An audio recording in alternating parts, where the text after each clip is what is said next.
মুজিব সিনেমায় অভিনয় করেছেন। ভালো লাগছে, সেকেন্ড দর্শক পছন্দ করছে, ইমোশনালি অ্যাটাচড হচ্ছে, এটা আর্টিস্টদের জন্য অনেক বিশাল বড় একটা পাওয়া। মুজিব সিনেমার একটা ডায়লগ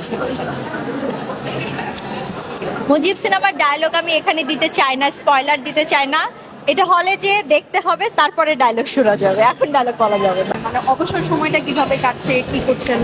না, প্রথমত হচ্ছে যে প্ল্যান তো আমি কখনো ফিউচার প্ল্যান করি না, আমি জানি না আমি কাল বেঁচে থাকবো কি থাকবো না, বাট সেরকম কাজ নিয়ে কোনো প্ল্যান নেই। আমি এখন আমার ইলহামের সাথে সময় কাটাচ্ছি অ্যান্ড আমি এনজয়িং দ্য ফুল টাইম। যেহেতু সদ্য প্রডিউসার হয়েছি, আমার প্রোডাকশনগুলো ফলো আপে রেখেছি, সো সব কিছু মিলিয়ে ব্যস্ততাও আছে, সাংসারিক জীবনও খুব এনজয় করছি, মাদারহুডও খুব এনজয় করছি, আর কাজটার ভবিষ্যতের জন্য ছেড়ে দিয়েছি। কিছু ভালো কাজ কথা চলছে, দেখা যায়, কারণ অনেক চেনা মুখদের সাথে দেখা হয়, সো খুবই ভালো লাগে আসলে, কারণ পরিচিত মানুষদের সাথে যখন দেখা হয়, কথা হয়, নর্মালি তো আসলে দেখা হয় না, সো খুবই ভালো লাগে।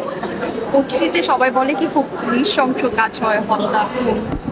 তো আপনার কাছে কি মনে হয় যে না না, এই নৃশংস হত্যা, খুন এইসবের অবসান ঘটাতেই মিনিস্ট্রি অফ লাভ আমরা প্ল্যান করেছি, যেটা চরকিতে শীঘ্রই আসবে এবং শুটিংও শুরু হয়ে গেছে, যেখানে শুধুই ভালোবাসা থাকবে, বিভিন্ন রকম সম্পর্কের কথা থাকবে, সম্পর্কের ভেতরকের ভালোবাসা থাকবে। সো তখন অবশ্যই আপনারা রিলিফ পাবেন এবং পছন্দ হবে আপনাদের। মুজিব